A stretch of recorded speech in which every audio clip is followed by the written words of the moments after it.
मुखोपाध्याय हरिओं द्वारा रचित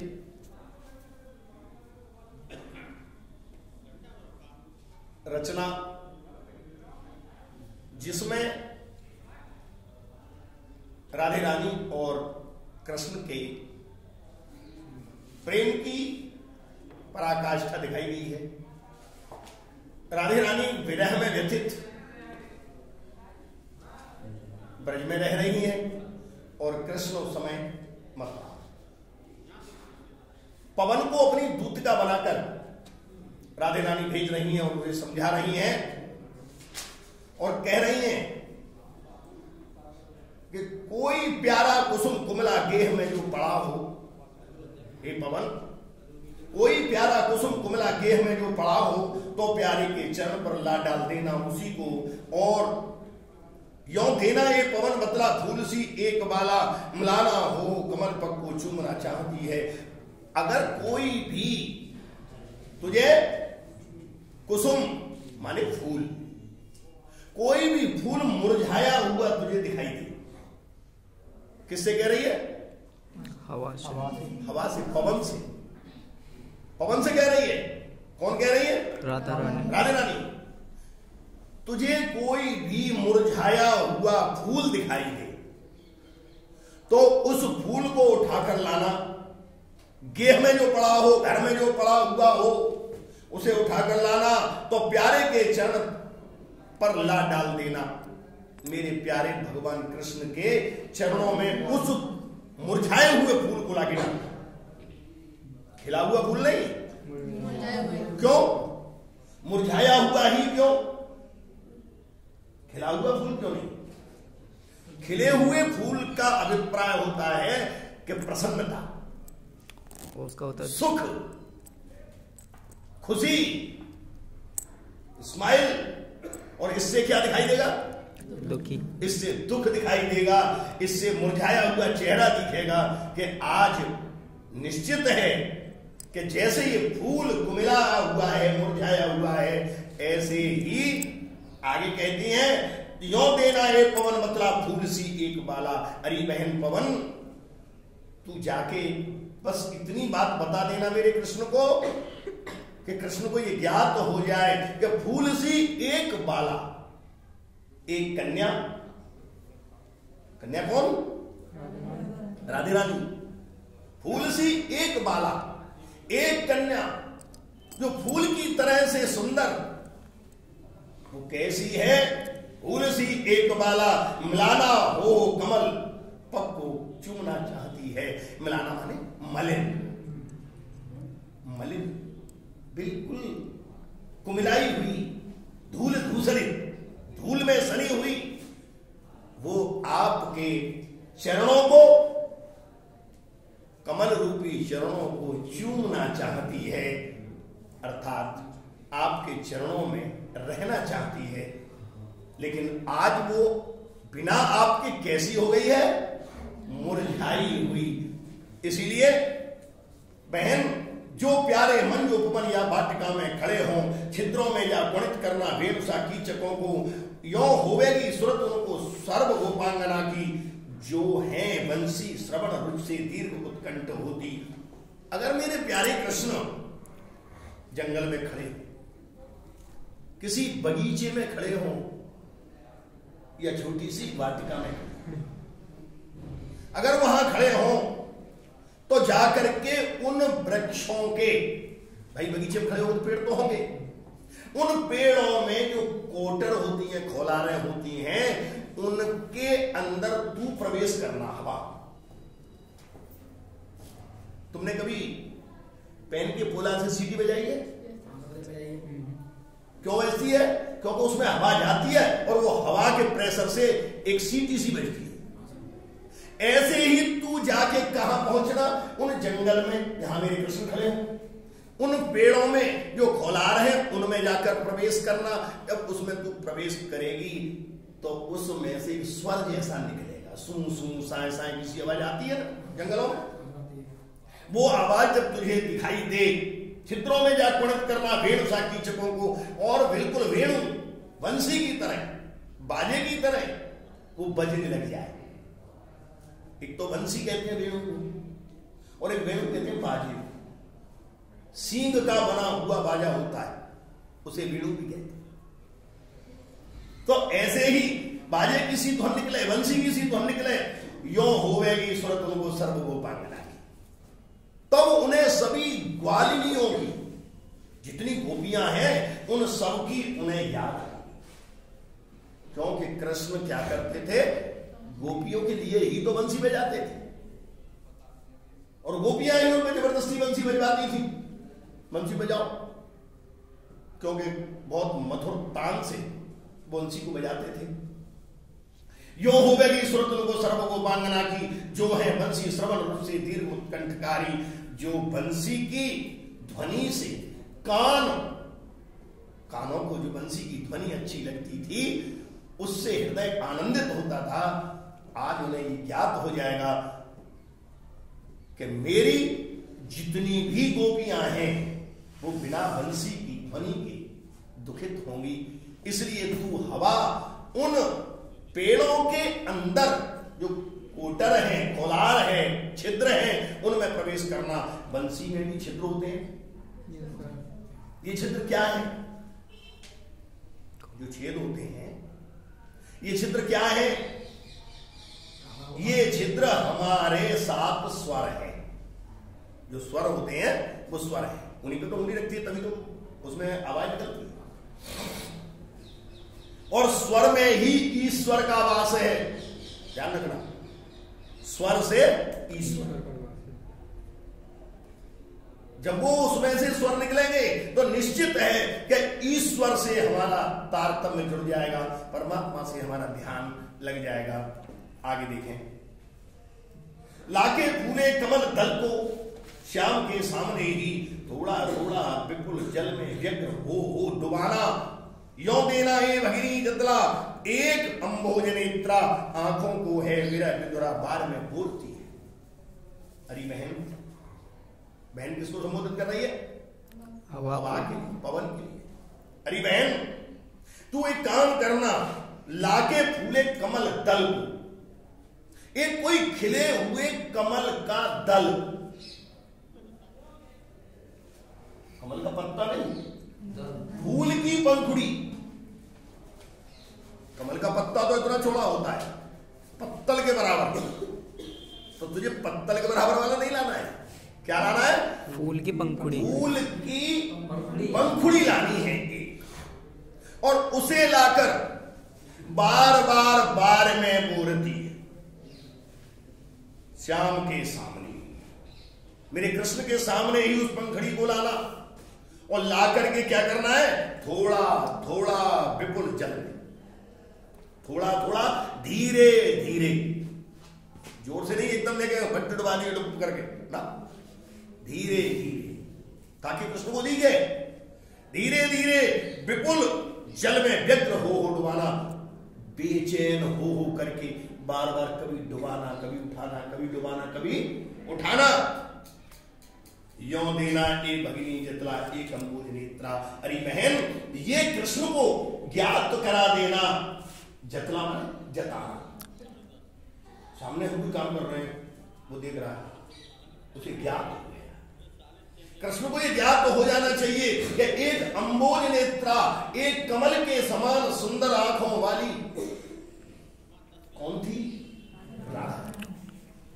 एक कमल के समान सुंदर आंखों वाली, आंखों को है अंबोज नेत्रा, आंखों को है विरह विदुरा बार में बोलती है, और वो अपनी आंखों, ये पंखुड़ी है ना, आंख के समान है सुंदर, अंबोज नेत्रा, कमल के समान सुंदर आंख वाली, वो अपनी आंखों को बार में बोलती है, पानी में डुबाती है, अर्थात आंसुओं से उसकी आंखें हर समय डूबी ही रहती हैं। किसके स्नेह में? कृष्ण के स्नेह में वो आंखें डूबी ही रहती हैं।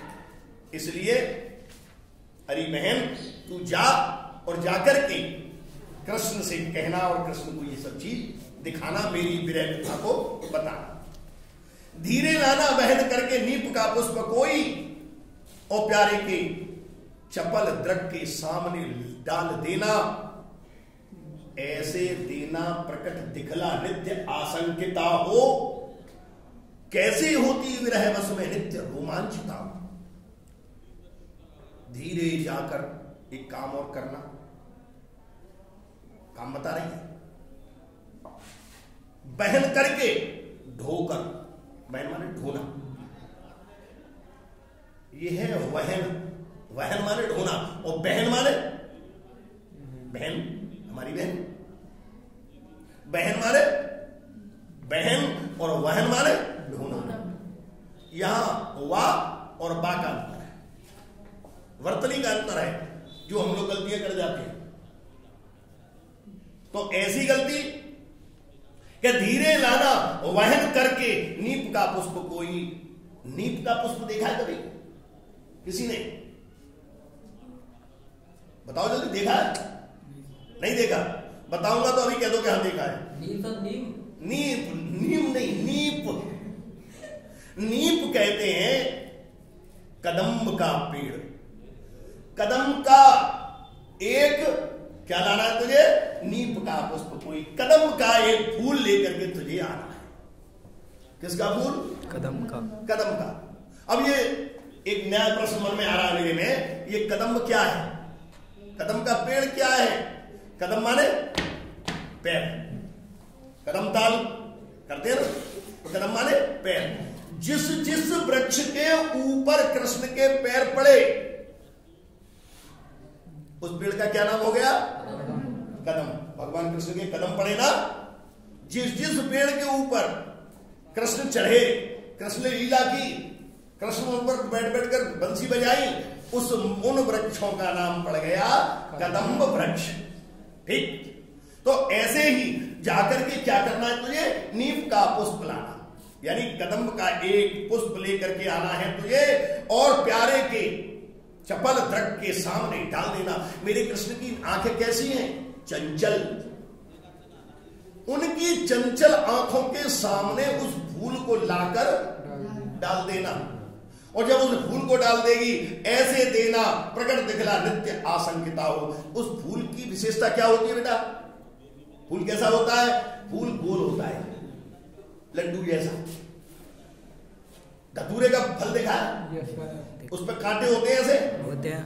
ये बड़ा होता है, वो फूल छोटा होता है, बिल्कुल गोल होता है, उसमें भी ऐसे कांटे जैसे रोंगटे जैसे होते हैं। वो कहने का भाव है उसका, राधे रानी का, कवि के माध्यम से, कि जब तू उस फूल को उनके सामने जाकर के चंचल नेत्रों के सामने डालेगी, ऐसे देना प्रकट दिखला, उन्हें ये प्रकट हो जाए, उनको ये दिखाई पड़ जाए कि नित्य आशंकिता हो। तुम्हारे प्रेम में इतनी आशंकित रहती है, इतनी परेशान रहती है, कैसी होती विरह बस में नित्य रोमांचिता है। तुम्हारे विरह के वशीभूत होकर, तुम्हारे प्रेम में पागल होकर उसके शरीर में रोमांच हो जाते हैं। रोमांच माने रोंगटे खड़े हो जाना। तुमको अगर कहीं बहुत जोर की सर्दी लग रही हो तो क्या होता है? रोंगटे खड़े हो जाते हैं। कभी तुम अकेले जा रहे हो और झूठे को मालूम पड़ जाए भूत आ गया, तो क्या हो जाएगा? रोंगटे खड़े हो जाएंगे, हैं? और या फिर कभी प्रेम में, किसी की याद में, किसी के स्नेह में अगर उसकी याद आज सताने लग जाए तो रोंगटे खड़े हो जाते हैं। ये रोंगटे प्रेम में भी, रोने में भी, दुखी होने में भी, बीमारी में भी कभी भी खड़े हो सकते हैं। इसको कहते हैं रोमांच। तो वो जो फूल था, किसका फूल था? कदम का। वो कदम का फूल इस बात को दिखा दे मेरे कृष्ण को कि जैसे फूल पर ये रोंगटे से खड़े रहते हैं, ऐसे ही तुम्हारे विरह के कारण, तुम्हारे प्रेम में रोज उसके शरीर में रोंगटे से खड़े हो जाते हैं। अब इसके बाद बताती है कि बैठे नीचे बिटप, जिस बिटप के श्याम हूं मैं उसी का, कोई पत्ता निकट उसके नेत्र के ले हिलाना, यो प्यारे को विदित करना, चातुरी से दिखाना, मेरे चिंता विदित चित्त का क्लांत हो कांप जाना। अब एक काम और करना बहन, मेरे कृष्ण जिस वृक्ष के नीचे बैठे हो, और कृष्ण किस वृक्ष के नीचे बैठते थे? एक तो कदम के नीचे और दूसरा पीपल के नीचे। अब यहां जरा विचार करेंगे, नीचे जिस बिटप के श्याम हूं मैं उसी का, जिस पेड़ के नीचे एक श्याम बैठे हो उसी पेड़ का एक पत्ता तोड़ लेना, कोई पत्ता निकट उसके नेत्र के ला हिलाना, उनकी आंखों के सामने हिलाना। भाई पत्ता ऊपर से डाली से आएगा, उनकी आंखों के सामने हिलाना, और हिलाने का काम कौन करेगा? हवा। ये हवा ही तो है जो हम बोल रहे हैं, ये हमारे अंदर हवा तो बुलवा रही है, हमारे हाथ पर हिला रही है। कौन हिला रही है? हवा। हमें चलाती कौन है? हवा। ये सब कुछ हवा का ही खेल है। तो वो हवा क्या करेगी? उस पत्ते को लाकर कृष्ण की आंखों के सामने उसको हिलाना, यो प्यारे को विदित करना, चातुरी से दिखाना। ये मेरे कृष्ण को चतुरता से ये ज्ञात करा देना, विदित बता देना। मेरे चिंता विजित चित्त का क्लांत हो कांप जाना। मेरे चिंता विजित, मेरा जो चित्त है, मेरा मन, मेरा हार्ट ऐसे कांपता है, मेरा हृदय ऐसे ही कांपता है। कैसे? जैसे ये पेड़ का पत्ता हवा से हिल रहा है, ऐसे ही तुम्हारे प्रेम में मेरा हृदय कांपता रहता है। और जैसे घड़ी का पेंडुलम चलता है ना, उसका काम चलने का टुक टुक टुक टुक करता रहता है, ऐसे ही हार्ट टुक टुक करता रहता है, चलता रहता है। पीपल का पत्ता बिल्कुल हार्ट की तरह चलता है। हवा जरा भी हो, पीपल का पत्ता हिलने लग जाता है, जरा भी हवा आ जाए। पीपर, तुलसीदास ने लिखा है कि पीपर पात सरिस मन डोला, पीपर पात सरिस मन डोला, मन भी पीपल के पत्ते की तरह से हिलने लग जाता है। और गोपियां पहले कह चुकी हैं, ऊधों मन न भये 10-20। मन कितने हैं? और 13 मन भाग लो, 4 मन है बेटा। जब मन नहीं रहा, कहने का मतलब है कि मन अगर चारों तरफ भटक जाएगा तो कुछ भी नहीं कर पाओगे। इसलिए मन एक है, उसको चाहे पढ़ाई में लगा लो, चाहे मस्ती में लगा लो, चाहे घूमने में लगा लो। इसलिए जहां तक हो पढ़ाई में मन लगाइए, अपने लक्ष्य का ध्यान रखिए। आगे कि अगर तुझे, ये इंपॉर्टेंट है जो मैं बता रहा हूं, अब पढ़ाने जा रहा हूं। 23वां, सूखी जाती मल लतिका जो धरा में पड़ी हो, तो पावों के निकट उसको श्याम के ला गिराना। यो सीधे से प्रकट करना, प्रीत से वंचिता हो, मेरा होना अति मलिन और सूखते नित्य जाना। एक काम करना सखी बहन, सूखी जाती मलिन लतिका, लतिका माने बेल, कोई बेल ऐसी हो जो सूख चुकी हो और मलिन गंदी भी हो गई हो, रेत में धूल धूसरित हो गई हो, ऐसी उस बेल को लाना उठा के। बेल कब गंदी होती है, कब सूखती है? जब उसे खाद पानी ना मिले और पेड़ से अलग हो जाए। बेल हमेशा पेड़ पर चलती है, पेड़ के सहारे से हरी भरी बनी रहती है, और जब पेड़ से अलग हो जाती है तो क्या होगा? सूख जाएगी। राधे का कहने का अभिप्राय यही है कि जब तक कृष्ण रूपी वृक्ष हमारे साथ थे तो लता रूपी राधा भी हरी भरी होती थी, लेकिन जब कृष्ण ही नहीं है, बेल अलग हो गई, यानी राधा कृष्ण से अलग हो गई, तो मलिन तो हो गई। इसलिए सूखी जाती मलिन लतिका जो धरा में पड़ी हो, धरती पर पड़ी हो, गंदी होकर के धूल दूषित होकर पड़ी हो, तो पांवों के निकट उसको श्याम के ला गिराना, तो उसे लाकर कृष्ण के पैरों के पास जाकर गिराना। पैरों पे नहीं, पैरों के पास। यो सीधे से प्रकट करना, प्रीत से वंचिता, उन्हें यह बता देना कि तुम्हारे प्रेम से वंचिता हो। पेड़ के प्रेम से वंचित होकर के ये लता सूख गई, मलिन हो गई, ऐसे ही तुम्हारे प्रेम के बिना राधे रूपी लता सूख गई है। प्रीत से वंचिता हो, वंचिता माने अलग हो गई है। मेरा होना अति मलिन और सूखते नित्य जाना। यही इसी तरह से मेरा शरीर कमजोर होता जा रहा है, सूखता जा रहा है और धूल दूषरित अर्थात मलिन गंदा भी होता जा रहा है। गंदे का मतलब धूल से। क्यों?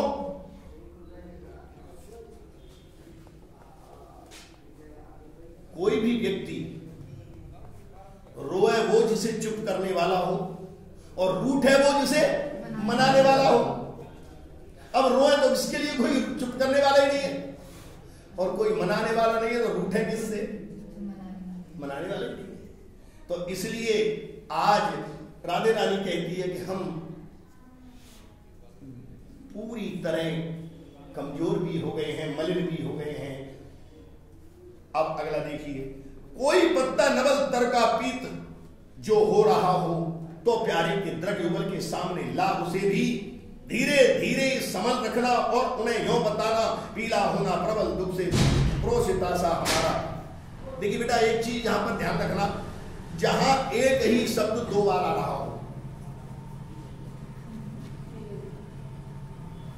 धीरे धीरे आ रहा है ना, जहां धीरे धीरे या ऐसे ही फिर बार बार ऐसे शब्दों का प्रयोग हो, तो वहां पर पुनरुक्ति प्रकाश अलंकार होता है। कौन सा? पुनरुक्ति प्रकाश अलंकार वहां पर होता है। दूसरा, वहां पर अनुप्रास अलंकार भी होता है। एक ही शब्द दो बार आ जाए, तीन बार आ जाए, तो वह कौन सा अलंकार है? अनुप्रास भी है और पुनरुक्ति, पुनरुक्ति नहीं, पुनरुक्ति। पुनरुक्ति का मतलब है पुनरुक्ति, एक बात दो बार या बार बार कही जाए, पुनरुक्ति अलंकार है। कोई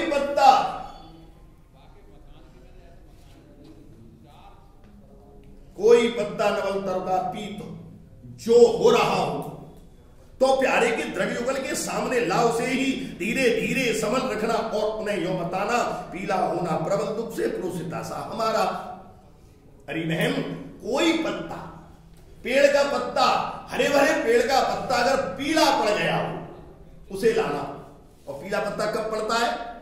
जब वो झड़ने वाला होता है। झड़ने वाला होता है। अब झड़ेंगे तो सभी पत्ते झड़ेंगे, पतझड़ होगा तभी तो झड़ेंगे। लेकिन बसंत ऋतु में अगर पीला पत्ता पड़ गया है कोई, तो घर में पिताजी भी हैं, मम्मी भी है, भैया भी है, हम भी हैं, सबरे स्वस्थ और हमें पी लिया है वो, हम बीमार हो गए। क्यों हो गए? हम पीले पड़ गए। क्यों पड़ गए? क्योंकि हमारा खान पान सही नहीं रहा। बात समझ रहे? लिवर टेम्परेचर हो जाता तभी तो पीलिया बनता है। जॉन्डिस की बीमारी मतलब पीला पड़ जाना। पेड़ का पत्ता पीला कब पड़ेगा? जब उसको खाद पानी उसकी नस तक नहीं पहुंचेगा तो वो पीला पड़ के गिर जाएगा। जरा समझिए राधे रानी क्या कहना चाहती है। हरे भरे पेड़ों के बीच से एक पत्ता जो पीला पड़ गया हो, अर्थात पूरे ब्रज रूपी हरे भरे बाग के अंदर राधे रानी कैसी दिखाई दे रही है? पीले पत्ती, यानी खान पान छूट गया, न खाना है, न पीना है, न सोना है, दिन को चैन, रात को नींदिया। कैसे भरूं मांग और कैसे लगाऊं बिंदिया? भाई चैन ही नहीं है, नींद नहीं है। तो अब कोई पत्ता नए पेड़ का पीला पड़ गया, उसे लाना, भगवान के सामने उसे लाकर दिखाना, धीरे धीरे संभल करके रखना और उन्हें ये बताना कि पीला होना प्रबल दुख से प्रोसिता सा हमारा। जैसे ये पत्ता पीला पड़ गया है नए वृक्ष का, ऐसे ही तुम्हारी राधे प्रेम की वजह से, तुम्हारे प्रेम से वंचित होकर, अलग होकर के उस पीली पड़ती जा रही है। आज का इतना ही, कल शेष।